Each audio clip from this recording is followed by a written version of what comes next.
All right, welcome to Awkward Family Conversations, where we try to help millennials and Gen Z Zoomers figure it out. This season, we're talking about life's transitions and milestones. I'm here, as always, with my dad, Rhett, who is not a fan of rodents. But when I used to guinea pig sit or hamster sit or rat sit, they were always very big fans of him. Yeah, well, you had that one guinea pig who would make all kinds of noise when I walked by. It's true. Oh yeah, that guinea pig was a fan. Yes, yes, indeed. And Yeah. I'm here with my daughter, Addie, my younger daughter, Addie. When she was a child, it was unusual because she would eat almost anything. She had a very wide dietary, a very diverse and wide diet, I guess is the best way to say it. But the one thing that she really didn't like when she was growing up was blueberries. And I don't know if you, yeah, you would eat blueberries. They're a weird texture. I like them now, but I am still kind of picky about them. Like I want them to be slightly underripe because otherwise they're too squishy and that's upsetting. I see. Like, yeah. Why are they blue and why is the inside green? Nothing else looks like that. True, but they are very tasty and they're a superfood. But it always perplexed me that for all of you would eat anything really. Strong flavors, everything. And kids typically don't just because the mouth isn't developed enough. And but you had no problem with blueberries for whatever reason. You were just not about the blueberries. Part of it was that Callie really liked them and I wanted to be special. They were like the only fruit Callie would eat. Yeah, that's fair. So I was I eat everything except those then. Yeah, your sister had exactly the opposite. It was pasta, bread, and blueberries. So, can you blame her? No, those are all good. But yeah, you not liking blueberries is very odd. So. Yeah, no, definitely not anymore. I eat a lot of blueberries. I'll buy blueberries for myself to eat, and then I eat them in like a day. So. Yeah. Well, you got to. That's the same thing with raspberries. They don't tend to stick around very long, and they are very tasty. Well, they're really good. Berries are pretty good. Tasty. What are we talking about today, Ed? All right, today we're talking about what's the big deal about adding to your family, and by that I mean adopting cats. That's what you mean, but I think most people would take that to mean children. That's gross. Well, it may not be for you, but it was for us, your mother and me at least. So. Guess I'm a little glad that it was. Yeah, exactly. Yeah. Well, it is a big deal because I tell you, of all the things that you can do in your life, adding a new member to your family, whether it's a pet, although that's probably not quite as dramatically life-changing as adding a child is. Mm-hmm. It really does. It changes everything about your life. It's marriage is one thing, but you're marrying an adult, right? Somebody who's fully functioning, can feed themselves. Somebody who can equally, if you're in a partnership, you've got equal contribution. And I can guarantee you, children do not make an equal contribution to your family. Neither do pets. What's that? Neither do pets. Neither do pets. Yes, they're directionally the same, but the children is quite a bit more on the intensity scale. There's a lot more commitment there, financially and emotionally too. As with my cats, I don't really have to worry about traumatizing them for life. yeah, or you can, but there's probably not a lot of things since they tend to forget stuff pretty easily. And their life is as shorter than the amount of years that you're expected to keep a child in your home. So right, and really from the beginning, I was reading an article not too long ago, in the last year or so, that talked about one of the things that was interesting about human is that almost every animal is fully functioning and able to take care of themselves almost from the time they're born. Mm-hmm. And that is not true for humans. It takes about a year, and even longer really, before they can move around, find things to eat, stuff like that. And most of the time, they're going to make really bad decisions about that sort of thing anyway. So the care that the parents or the community or whoever, the adults around, the older humans around the little human have to make to keep the kid safe is huge.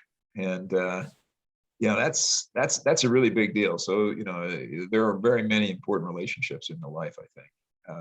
But the child, the decision to have a child is one that changes everything. And you mentioned the sort of the emotional, financial commitment, but it's also a commitment of energy. I mean, you have to. Kid wakes up in the middle of the night, and the kid will wake up in the middle of the night for a year. Yeah, nothing worse than a newborn. Yeah, no, and you do it with pets too when they're young, but it's a week or two, and then they sort of figure it out, sleep through the night. If you're tired during the day, the dog or the cat or the parakeet or the rat or whatever will be fine if you take a nap. Not necessarily true for the kid. I can also just leave them home alone, which and is you can, wonderful. yeah, I'm gonna go out for dinner. Yeah, and I don't have to. Yeah, I don't have to worry about that. But that's not true. That's not true with the child. The errors. Speaking of pets, one of our audio interns has made an appearance. Cinnamon scented Claire here. Yes, and so so I mean, it is a massive. This is one of those things that you will. I mean, it will fundamentally change your life and forever when you have it. I was talking this morning with Tony when we were on our run, and a good friend of mine, he has two daughters as well, who are almost the same ages as my daughters. Mm-hmm. And we were talking about how asymmetrical the parent-child relationship really is. To a child, you haven't got a fully developed brain and fully developed awareness. You tend to be pretty self-centered, just developmentally as a kid, and so. And your parents have always been there, right? I mean, for almost every child, there's at least one parent and usually two that are there present from the time they're born, and their awareness has always included them. And so there's definitely a part of, kids take their parents for granted in a huge way because they've always been there, and their assumption is, well, they always will be. And as a result, they don't. Except for me is wrong. What's that? That everyone except for me is wrong because my parents are not going to die. Well, we will one day. Sad to say, but not any day soon anyway. So, but the point is that for kids, the parents are always there, so they can take them for granted and don't really spend a lot of time thinking about the parents because they're a given. Whereas a parent, when you have a child as a parent, everything they encroach. The thought of the kid encroaches on everything you do, whether you're working or whether you're buying groceries or whether you're just, kind of watching the kid do his or her thing. It's, I won't say it's all consuming because, you still have time to do things and you still have other interests and you still have work and you have other things that you want to do and that do require your time and attention. But the time and attention that you give to your kids, because typically the kids are, if not a conscious choice, they're at least a decision that you've made. And even if you didn't decide to get pregnant, you decided to see the pregnancy through and you're raising the children. So you're committed to it. So in a much more conscious way. And because the kids are new and you've lived much of your life without them, you're just aware of how important they are. And there's also the parenting, those emotional bonds, those parenting, maternal and paternal bonds that you've got to take care of it. And they're, it's one of those things you feel inside you is I've got this little being that I need to take care of. Mm-hmm. And that takes a huge amount of energy, mental energy, emotional energy, physical energy. So when you have kids, it changes, like I say, everything. And it doesn't change your work per se, but it changes how you think about work and how much time and energy you're willing to put into work, and whether you're willing to travel for your job or not. I mean, these are all things that come up. It affects your relationship with your partner. You have to have conscious decisions about, okay, instead of having two fully independent people who are choosing to spend time together, now you've got to have somebody watching the kids. And so you have to talk about that. And it can deepen a relationship and it can fracture relationships too, those kind of demands. Because that's the thing about the kid is that when you have a child and when you have a pet or anything else you're adding to the family, you're signing up for you're signing up to commit a lot of energy to that person. And it's, you do that with a pet, right? I mean, you get a dog, the dog needs to go for a walk at least once a day, and preferably 2 or 3 times, right? And so if you're not willing to make that commitment, that's not, and it's an open-ended commitment, right? As long as the dog is alive, every day that dog needs to go out 2 or 3 times.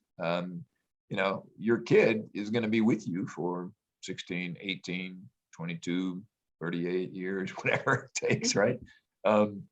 And you're going to be, devoting time and energy, and you're signing up for that every day. When you make the choice to add to your family, you're signing up for a lot of well, it's a lot of things. You're signing up for a lot of joy, a lot of rich emotional succor, but you're also signing up for a lot of angst and fear, anxiety. But you get the love. I mean, it's a really rewarding experience. But it is one that requires so much that it really does affect really how you live your life. That's why I like cats. Why do you like cats? I get the emotional satisfaction of having a tiny little being depend on me that communicates with me in its own way. They have a very special relationship to humans. Like, I feel like my relationship to my cats is always changing and growing, and I like that. They're not just like attached to me forever. There's different parts of our relationship, but I also still get to keep my own independence because they want theirs as well. Yeah. And they're so dang cute. Well, pets are terrific. I'm a fan of pets, not necessarily cats, but pets in general. And I recognize that some people do like cats and get that. The pets are a fabulous part of the family, and they're an important part of the family, and they contribute a lot to the family, and they get a lot of it out as well. And sometimes you ask them to do exactly one thing for you, which is kill bugs, and they don't. And they don't. Yeah. And you keep them anyway. Yeah. Well, that's certainly true of children. They have to exert their independence, which means not only do they not do what you want them to do, they will actually actively defy you because they're learning about their own independence. No. Yeah. Not doing what my parents wanted me to do. No. Exactly. Not just because, I don't want to do it, but actually because they asked me to do it, I'm definitely not going to do it because I need to be able to say no and show the universe that I have agency here, that I have control. And so, yeah. That could stay too, depending on the type of person, because I know if Eric's roommates ask him like, "Can you do the dishes today?" Eric is like, "Well, I was gonna. Now I don't wanna." Yeah, making the demands, and it's all about do I feel, do I how much independence do I want to have? What do I want to sign up for? I will say one of the differences between kids and pets, though, is that the kids, the relationship evolves far more in just an incredibly farther along as they become more and more capable, more and more aware. They have more and more life experiences. As I look at, the development. You're right that with pets, you do develop relationships and they get to know you and you get to know them. And that's really rewarding in that way. But with the kids, their ceiling in terms of awareness and functioning and everything is just enormously higher. Hopefully how long they'll be alive also. Right. Yeah. Well, that's part of it. It's going to be deeper. Yeah, that's sure. Yeah. I mean, you've just got more capability, the ceiling is much higher on people than it is on pets in terms of just what they can do and how they can be. And so, we used to joke that, when you have the kid about every 6 months, whatever you're going through with the kid, whether you're happy about it or it's driving you crazy, just wait 6 months and it'll change. And, because that development is amazing. And as you develop those bonds and as the relationships change and evolve as the people involved in the relationships are changing and evolving. You get tremendous, I mean, there's the opportunity there to have tremendous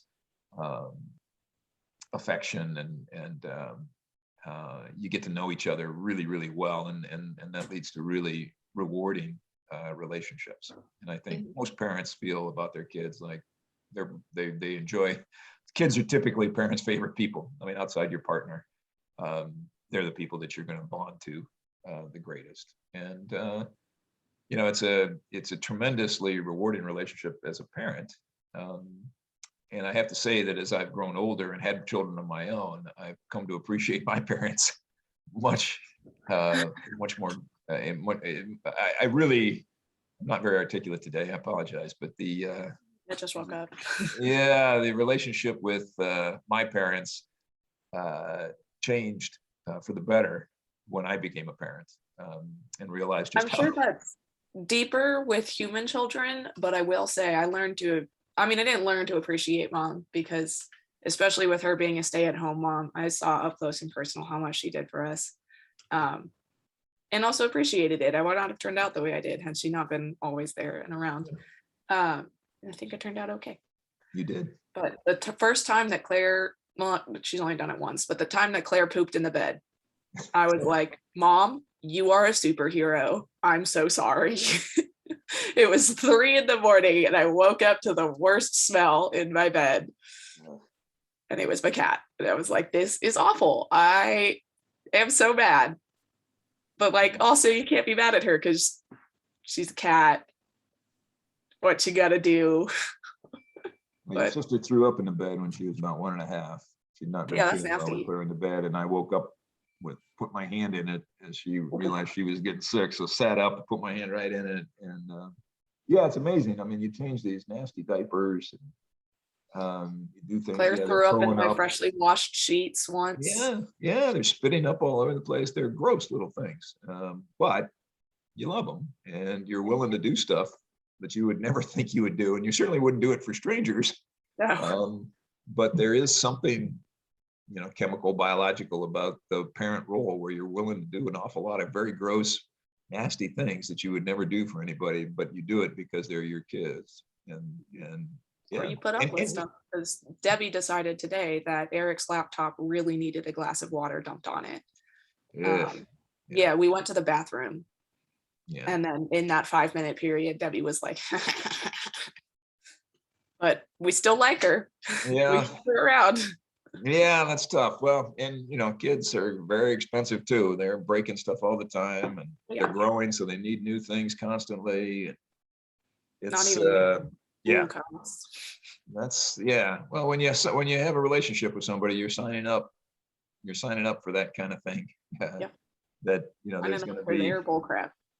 Yeah, there's going to be stuff that happens, and you're going to be like, I wish that hadn't happened, but it's still worth the relationship to make it so, to deal with it. So it's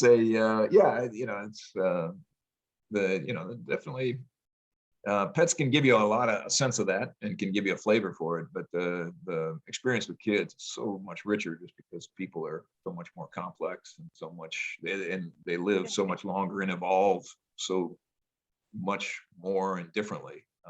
It's really amazing. Yeah. And then after 23 years they can have a podcast with you, talk about stuff. Talk about naked time. I was 22 when we first started it. What's that? I was 22 when we started. Yeah. So yes. So anyway, we've the kids thing is I highly recommend it.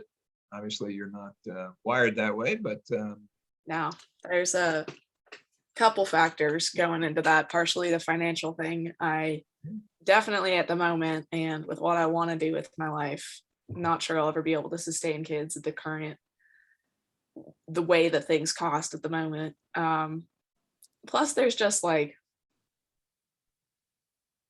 the world is not good. And I'm not convinced that I want to condemn something to live in it. Yeah, I've definitely been I've never really been that interested in having my own kids. I really don't like the idea of pregnancy. My genetics are not awesome. I cannot be an egg donor. They will not approve me. It's so much money. I'm so sad. But my genetics are not well set up for that. So if I had kids, it would be adopting for sure. Yeah. But even that is like just the money and the emotional commitment is a lot. And I'm not convinced that that's something that I prioritize. I think I can find that satisfaction elsewhere.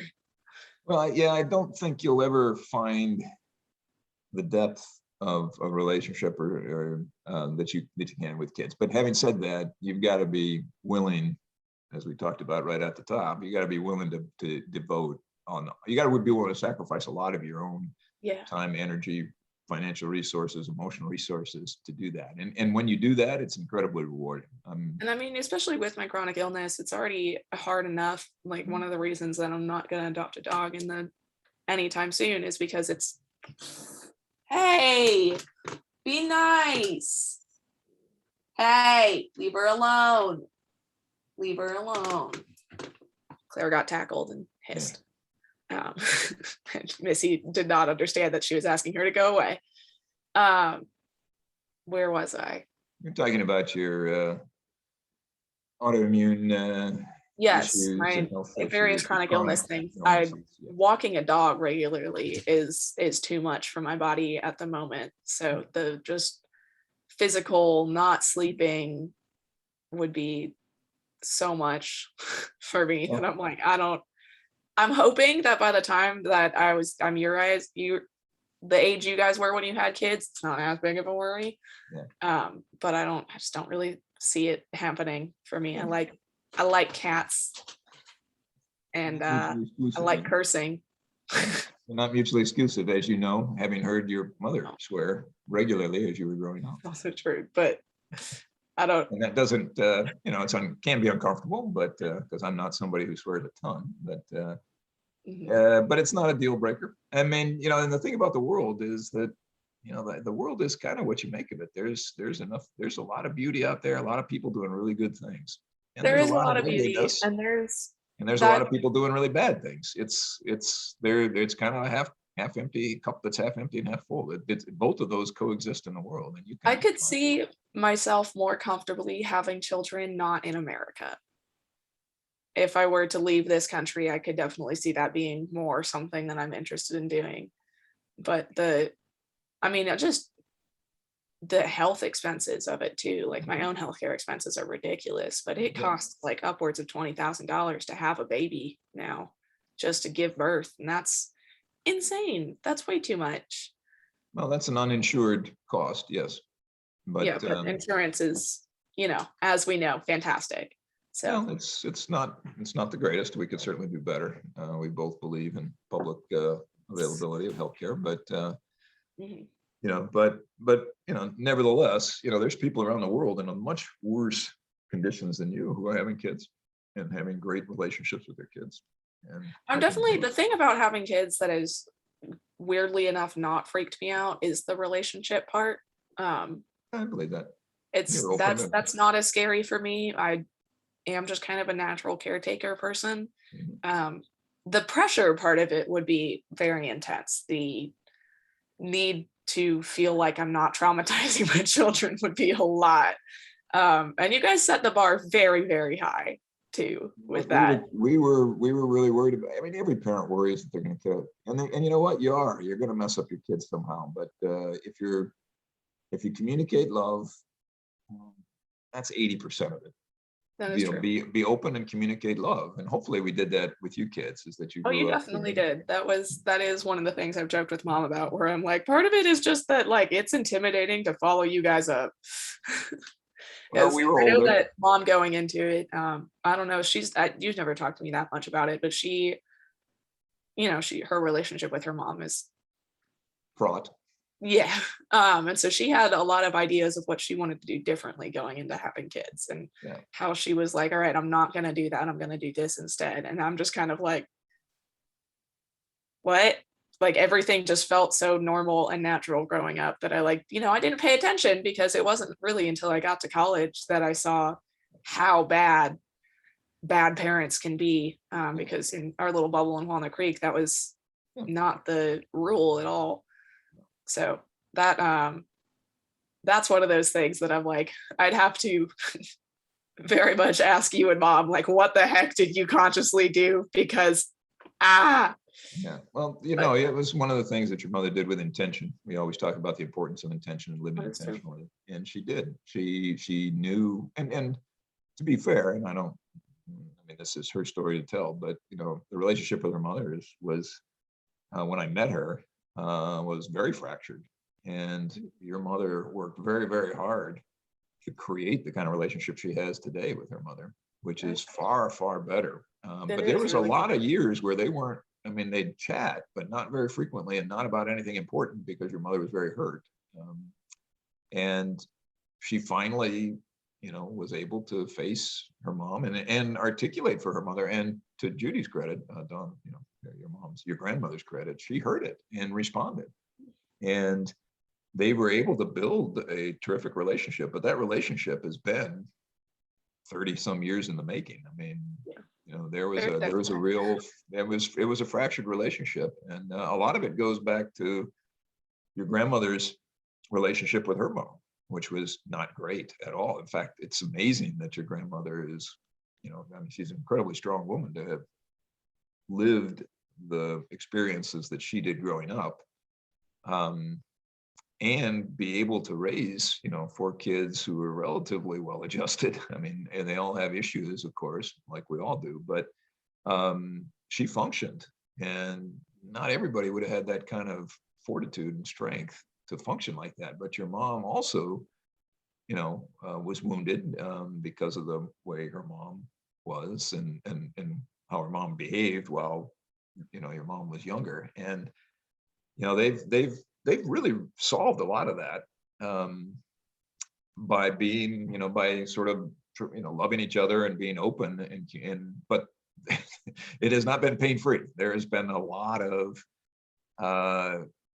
very difficult conversations, honest conversations. But to their credit, they both were willing to have those kind of conversations. And as a result, they have a very close, I think, their relationship among, you look at your aunts and uncles on your mom's side, and I think your mom and your grandmother probably have the closest relationship, the most honest and closest relationship with those kids.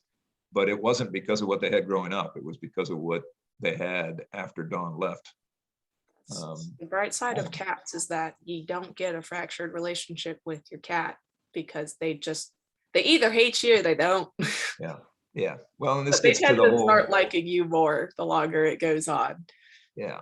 Well, that's Or you that get the case of richness. Missy, who hates everything until she's home for 2 days, and now she loves everything. Yeah. Well, that's the richness of the relationship that we mentioned earlier, is that, with pets, there's a limit. There's only so far you can go because they just don't have the I'm very consciousness. thankful that I can't give my cats a bath and then have them yell at me immediately afterwards. You're the worst mom ever. I hate you, and slam their door. Very Yeah. thankful that that is Yeah. not the case, that they can just look at me and say it with their eyes while they're all wet and silly looking, and I can laugh at them, and then they purr like 20 minutes later. Well, they've So, forgotten about it, right? But well, the they thing were about still pretty damp. but they've forgotten why they're deemed. So it's Yeah. the thing about I mean, the thing about the kids, obviously, is that they're little people, and they grow up to be big people, and there's all kinds of things, like most relationships, that get in the way. And if you're honest with your kids and let them know, especially, that even when you're mad at them, even when you're disciplining them, even when they disappoint you with the decisions they make, that you still love them and that they're still a priority for you, and you'll always be there for them.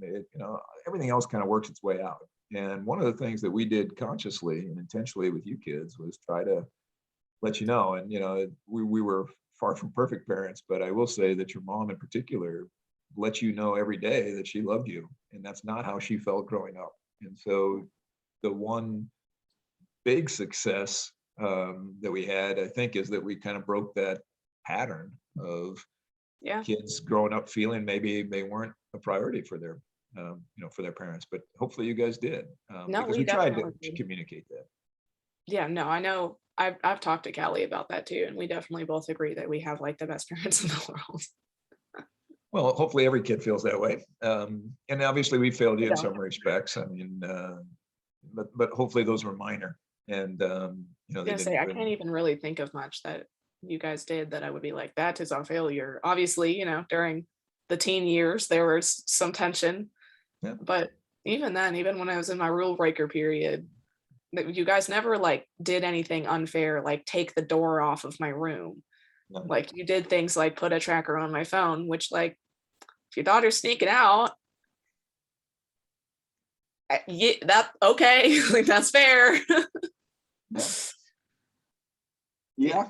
Well, we track. Yeah, I mean, we're definitely engaged, and we did things that we had to question ourselves. Boy, this is sort of violates some of our basic values, but it's important. The reason we're doing it is more important, and so and you guys, your welfare was always the primary consideration. So if there were things that we felt a little squeamish about doing, like tracking your phones and doing stuff like that, we'd get comfortable with it because we knew that we had your best interests at heart and we wanted to protect you.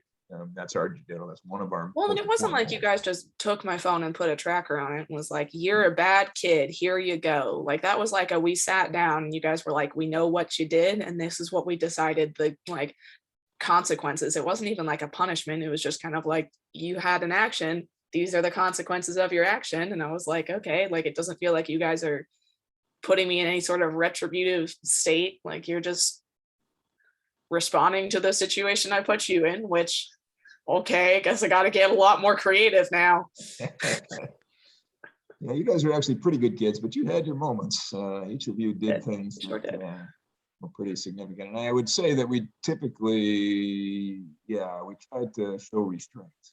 I definitely joke that my childhood felt a bit like you guys put the boundaries where you wanted them. It wasn't that you wanted us to go out drinking or anything, but because your boundaries weren't, well, you can drink if the parents are home at your friend's house. Yeah.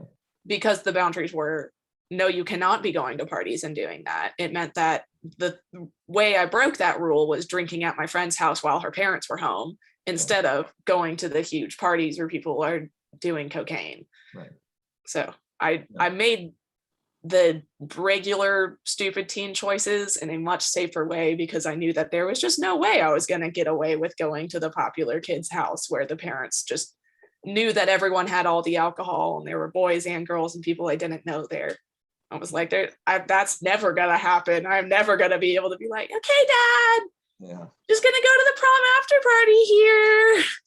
Well, that's true. Yeah, your sister solved that by having the prom after party at her grandparents' house. Exactly. But at the same time, like she wasn't in a dangerous situation. Nothing bad happened there. Like it wasn't great. I drank with my friends to excess, but I was never in a situation that was dangerous for me because, or like, traumatizingly dangerous. Obviously drinking at 16 isn't good for the body. Not great. It's definitely like the older I got, was pretty much when I got to college, I kind of realized like, oh yeah, no, they set the right boundaries there because I did not break the rules in the way that would have been very bad. I broke the rules in a way that was a little bad. It could have been a lot worse in other words. Yeah, but you guys didn't like leave that door open at all. So no. That was something that I was like, okay, very, very nice intentional parenting decision right there. Well, we did spend a lot of time talking about how we wanted to talk to you about things like sex and drugs and drinking and boys. I seem to remember an hour and a half long sex conversation at a Starbucks. Was it Starbucks or I guess it was it was the one out in we got Noah's Bagels. Yeah, and then you sat down and opened with the worst line ever. Every parent I've told that story to has howled with laughter. My friends love that story. Like their initial reaction is like, no. And then I'm like, it was just a joke. He didn't follow it up with anything. And they're like, that's really good. He got you. And I was like, oh, he got me good. Yeah, I didn't realize you were texting your sister the whole time either. So I was not texting her the whole time. I texted her immediately afterwards. I see. Yeah. It's kind of hard to text your sister while you're sitting at a one-on-one table with your dad and he's informing you about the open relationship possibility. Which pup? Oh, open relationship We possibilities. talked about a girl in your college who had a long distance boyfriend and was Oh, yeah, allowed yeah, to yeah. like, go Yeah. on dates while he Yeah. wasn't in town, and was Yeah. open about that, and it worked for them. And that was because the sex talk we had was a lot less about sex and a lot more about relationships. That was by design. I didn't really, you guys knew the mechanics of it from your Girl Scout troops, actually. So Yes, we it really did. was more about how to be, yeah. Yeah. But I those mean, I are, appreciate that was my first exposure to like what there's not just one way to do a relationship, which is you date and then you move in together and then you get married and then you have kids.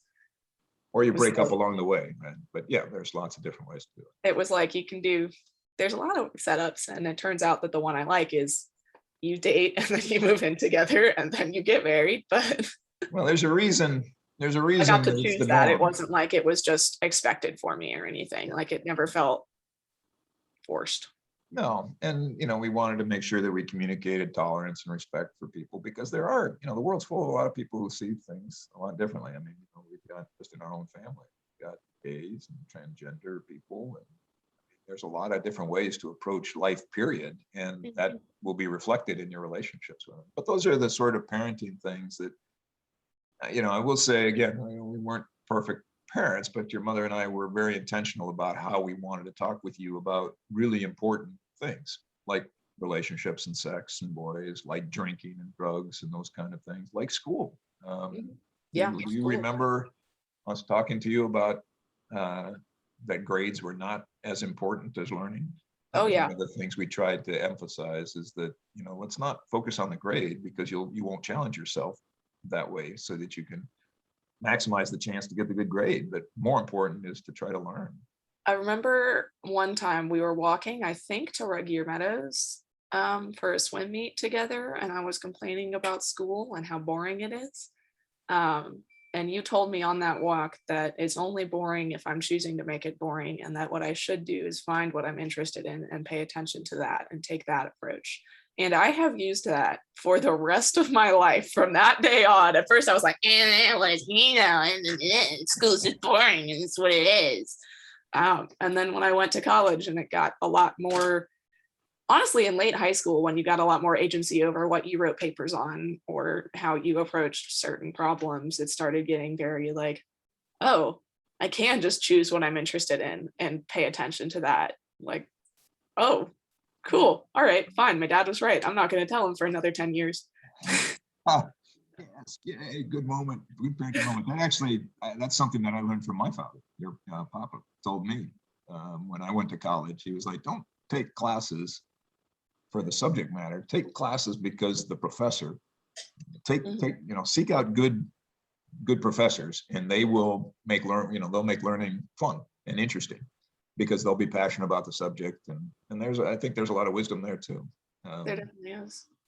And that's, like I say, I mean, my relationship with my parents I was much more appreciative of them. And then too, I mean, when you do round into adulthood, and I was, your mother and I were in our late 30s when we had you. I think we were 38, going on 38, almost 38. And so, we had a lot of life experiences, and we were also, I think, aware at that point that, boy, our parents are not going to be around forever, because at that point, when I had you, Papa would have been 63, right? So he was already retired actually at that point, and we knew, when your parents stop working and move into that retirement phase, it's kind of it's a notification to you that, hey, they're entering the last phase, not the last phase, but they're entering the latter phases of their life. They've worked, they've got up, they've learned, they've worked, they've had a family, and now they're stepping back from that and reaping the rewards of their lifetime of effort. And you start to appreciate, boy, they're not going to be here forever. I mean, like I said at the beginning, the expectation of kids is that their parents are a given, they'll always be there. And it's not until you get into your 30s, 40s, as your parents get older, that you start thinking and realizing in a real meaningful way, boy, they're not going to be here forever. And it becomes important at that point. I mean, the parent-child relationship is never going to be equal. I mean, I want to actually explore that with you a little bit, how you feel now relative to your parents than you did maybe 5 years ago. But before we get there, I want to just say that even today I defer to my parents just out of habit as much as anything else, right? I mean, they were my parents and they told me what to do and they were an authority figure for me. And even though our relationship is deepened and broadened in a lot of different ways, and I don't feel, I don't defer to them in things like work and, ideas and things, but I do defer to them, and I'm much more tolerant of their when they ramble on or repeat stories or things like that. I'm much more forgiving of that sort of thing than I would be of somebody else. And it's because they're my parents, right? And that's that sort of deference to their role, deference to their parental role and the influence that they've had. And they continue. I mean, I still enjoy my time with my parents.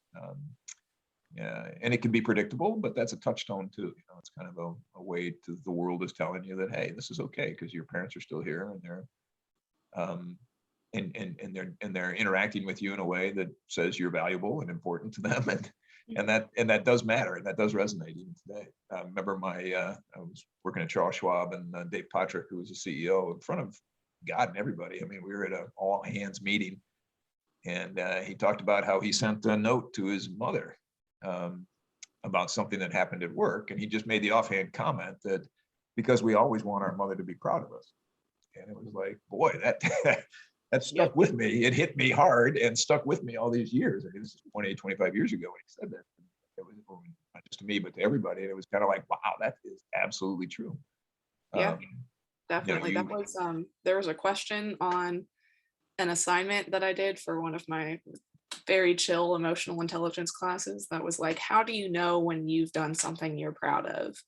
And I was like, the immediate answer was like, I want to call my mom. Yeah, tell my mom. Yeah. Yeah. That mother relationship is one of the most important in your life. I mean, it really sets the tone for the rest of your life. And if you like your mother had a challenged relationship with her mom because her mom was damaged by the relationship with her mother.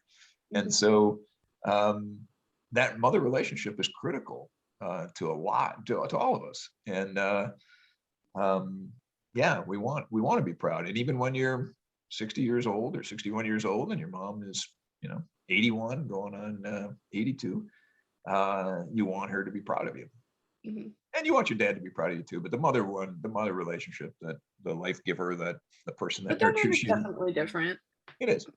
Yeah I remember it was very jarring to me, I think probably around when I got to college, because when being raised in your house, like, you're the kind of politics that you guys believe in, not necessarily like explicitly because you never tell us who you voted for, but we know who you like and we know who you don't like, and we know how you carry yourself and how you think things should be run, just not necessarily on a individual level in politics. But once I got to college, I realized that my parents aren't necessarily like tuned in to the correct wavelength. Like, you guys don't just like know everything. It's not a magical age you reach and you're like, cool, I'm right and enlightened now.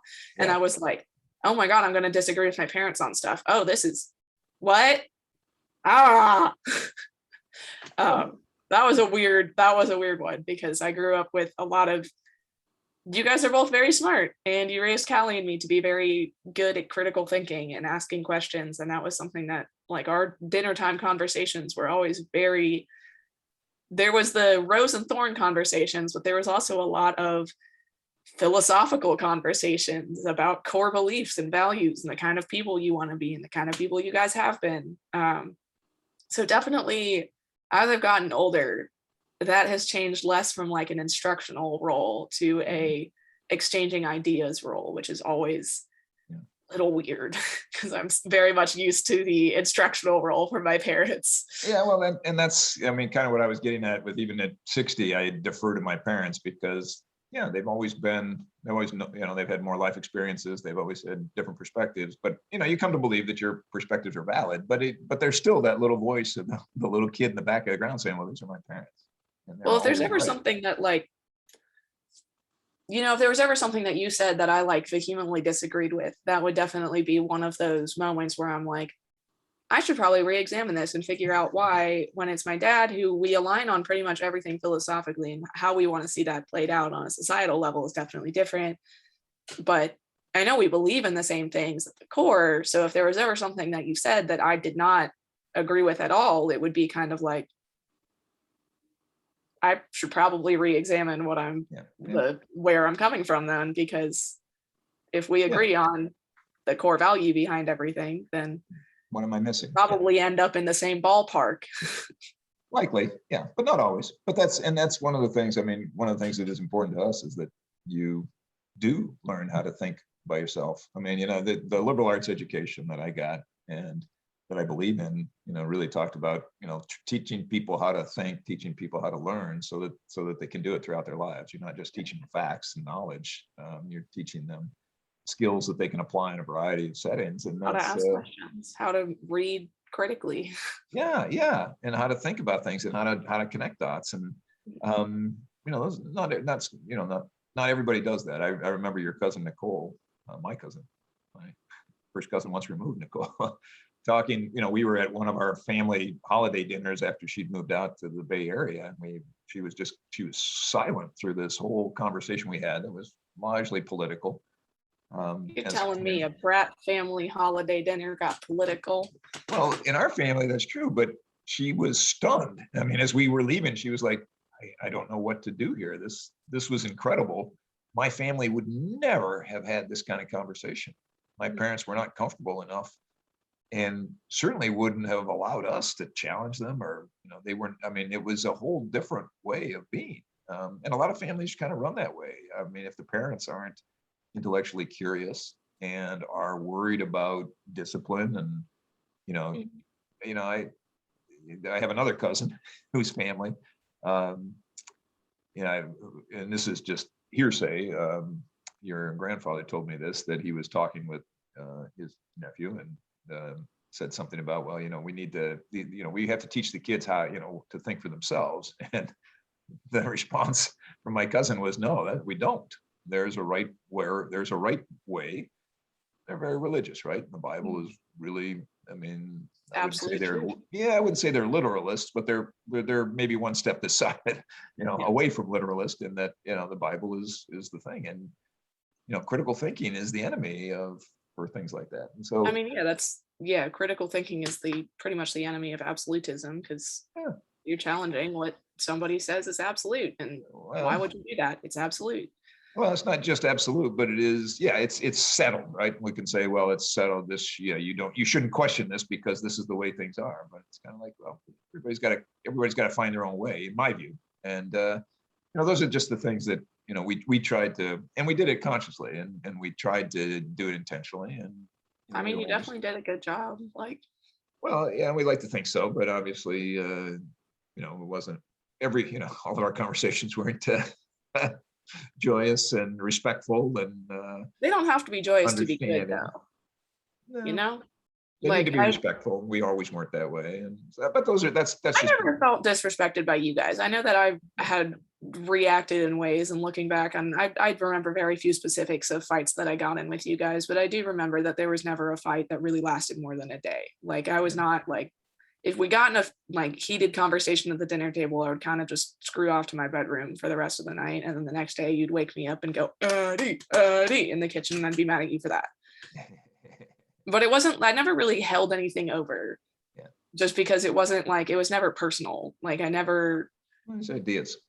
Yeah, that just, I guess you guys kind of raised me with a good expectation on how conflict appears in healthy relationships too, because it didn't mean that you guys hated me or liked me any less. And it didn't mean that I hated you or liked you any less. It just was there is conflict. We disagree loudly. I'm now upset because I'm a teenager, and I feel like they're not respecting me because I'm a teenager, and I have no idea what that means. Yeah, no, it's just, the reason you're upset is because you feel judged and disapproved of. And as a parent, that's a lot of power to yield. Because it is. I mean, kids do look for approval, and because they look to their parents for cues about, am I a good person? Is this appropriate for me? Is this and what it felt like too, what's that? Because I was so convinced that my parents were the ones who were right about everything. if you guys disagreed with something that I thought, it felt like you were saying I was objectively wrong. Right. And that was the teenage, my parents are the all-knowing people kind of assumption, not necessarily how you guys presented it. Yeah. That was just because that was my relationship to, and that's how you, I mean, this is how you see us and you think about us. And, that residual power that resides with the parent and the parent-child relationship is really based on that fact that for, 15, 18, 20 some years, the kid is looking for validation from the parents. The parents are the people that will give the most information to kids as they grow up and experience the world as to whether this is appropriate or not. And so we take our cues, and you got that residual power as a parent to approve or disapprove or withhold or offer that kind of feedback, and it's powerful feedback, and that's what stays with the parent-child relationship. So it's asymmetrical to begin with because the child takes the parent for granted, but the parent has the power many years for the rest of their lives over the kid in some respects, because the kid is going to look to the parent for validation and for just to check in, is this okay? And I wonder if my cats think that. Yeah, and it can feel disapproval, if we, and this is where you get in the difference. For me, a lot of those arguments and everything are intellectual and they don't really have an emotional charge. And that's not true for everybody. Your mom also, has the intellectual agreement, but she associates, an emotion to it, as she does with most things. And I don't. And so, to me, those intellectual discussions are interesting and they're everything, but I don't carry a lot of resentment or anger or happiness or anything around them. But that's not true for everybody. And again, that the parent and the child, as they discuss things, the parent really needs to be aware that he or she's got a significant power advantage over the child. And you can use that in a constructive way to help challenge the child and help the child, sort of, because really the whole thing we're tasked with as parents is preparing you to live in the world independently. But a lot of that, a lot of the parents have to work out their own self-worth issues. And when the kids are yelling no and I hate you, you used to say, you guys really never said that much, but when you did, it didn't really bother me, but it really bothered your mom. And no, I knew it always. You told me as I got older that it would bother mom more than it would bother you, because I usually apologized after saying that. Within a couple days. Yeah. Sometimes. Oh yeah, no, there's great. But usually, I remember I would apologize to you if I said it to you, and that was still less frequently than I think I said it to mom. Yeah. Just because she was around all day every day. Mm-hmm. And usually when I would apologize to you, you would be like, "Thank you, sweetie. Have you told your mom? Have you talked to your mom?" Yeah, it doesn't really bother me too much because, again, I don't really engage with my emotions very often, and so that was fine. It didn't hurt me when you said those things. But your mother's different, and she associates emotion with pretty much all of her positions. And if you reject a position, you're rejecting her, and so that feels bad to her. But there's a lot of parents who do, either because they lack, they're young parents and they lack life experiences, or they haven't thought how to behave or how they want to behave in situations like that. But the kids are going to push back against you because that's how they have to establish their independence, and that is something as a parent you've just got to swallow. You just got to say, you know what, this is appropriate for the kid. The kid might mean it in this moment, but I can't react to that because that's just going to make things worse. And in a lot of respects, the kids are wanting that reaction. They want the pushback. They want to know that they can hurt you, because they want to know that they can have an impact on the world. And so they're going to take that, they're going to try to do that with the people they know best and the people that that they have the best chance of not being rejected by. And so they'll push their parents and their siblings in ways that they wouldn't dream of pushing anybody else, because they'd be afraid those people would just write them off and leave. But they know that, what did we say? That family is the people that when you have nowhere else to go, they have to take you in. I don't remember whose quote that was, but when kids are aware of that, so they can push the limits with their parents and with their siblings. Wonder that's what Debbie's doing. Well, yeah, cats. Well, yeah, I'm definitely curious how much of that is in cats, because the little ones get very sad if I scold. Well, little one gets very sad if I scold her. Claire could not care less. Yeah. But I also have had Missy since she was 4 months old, and I've had Claire since she was 10. Yeah. So Yeah. there's just kind of like, what power do you have over me? I have power over you. And Missy is like, yeah, don't be mad at me, please. You're the one person who's taking care of me, and now you're mad at me. That means you might not take care of me, and that bothers me. Yeah. Yeah. Plus, she's the cutest thing ever. So there's that. Well, that's it. Yeah. So that's these I think any sentient being, dogs, cats certainly qualify, are going to be aware of moods. And your Uncle Sean, who knows a lot about dogs, says the dog spends its entire life watching you. The dog is an expert in you, watches you constantly, looks for cues, needs guidance. That's what the dog does. Do know when I'm sad too. Like if I'm having a bad day and I'm like crying in my room or something, the cats will come find me. Yeah, of course, because they're tuned in. They know. I mean, they're paying attention to you. You're an important part of their life, and they're going to pay attention to you. And when you're sad or upset, they have a role to play, and they know that.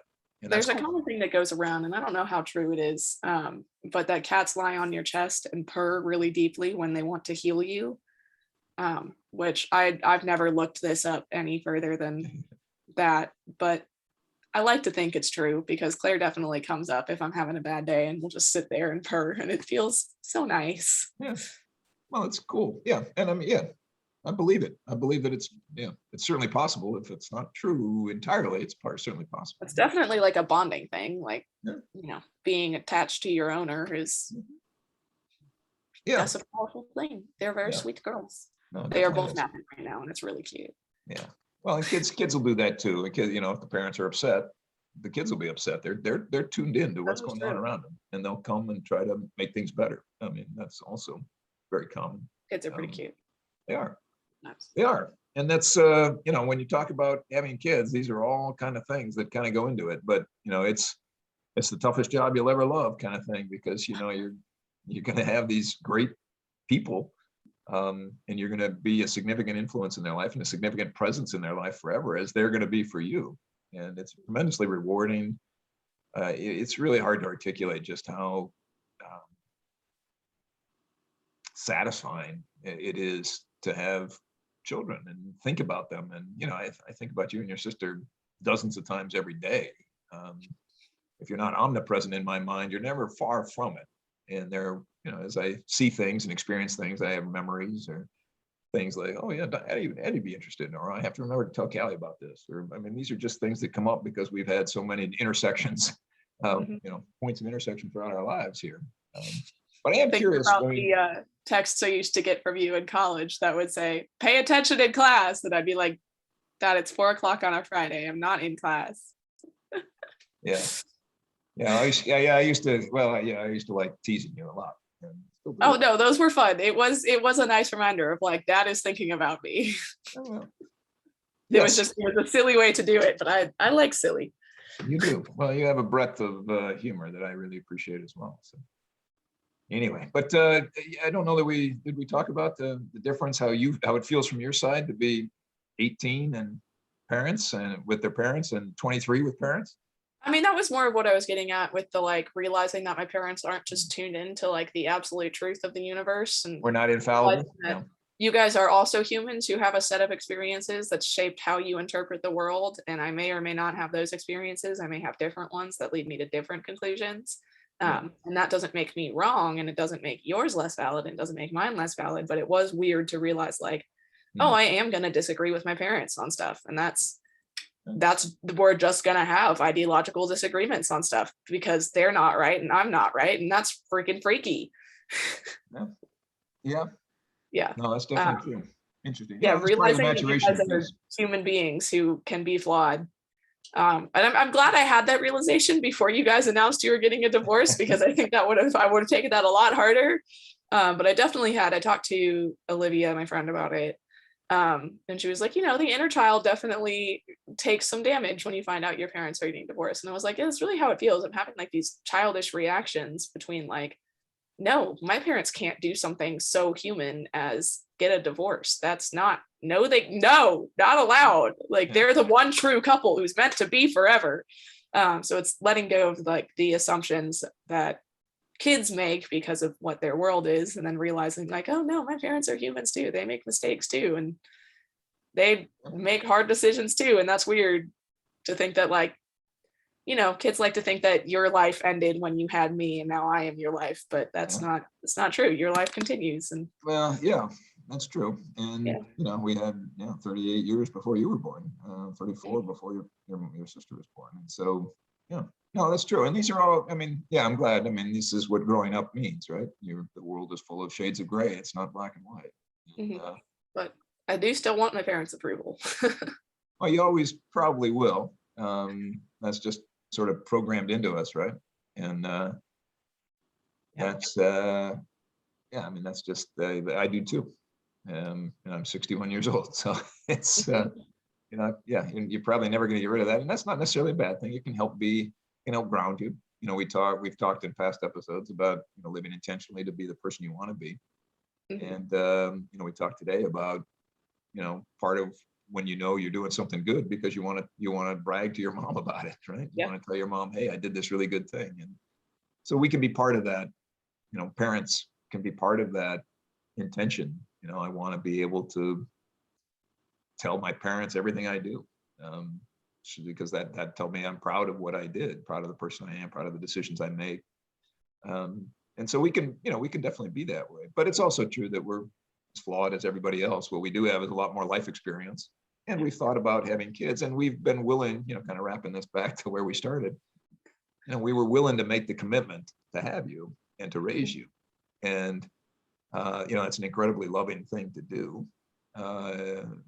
It was a really, it's not a commitment you do enter into lightly. I mean, some people have it kind of forced on them, but, unintended pregnancies, for instance, but they still have chosen that this is what they want to do. In the end, you can end up or an unanticipated pregnancy you can have if you want. And, there are things that make. That is reasons why abortion should be easy to access, is because the decision to have kids is a very big one that shouldn't be forced on anybody. Agreed. And it's it's a huge commitment, like we talked at the top. This is a relationship, this is a decision that will change your life in ways that no other decision will ever change. And that doesn't mean that other ones aren't as important, but this one is, the impact of this decision is huge. Because if you do it right too, your kids, it's not just an 18-year commitment. It is, well, it's a lifetime, the rest of your life. The rest of your life, or my life, depending on which one of us goes first. But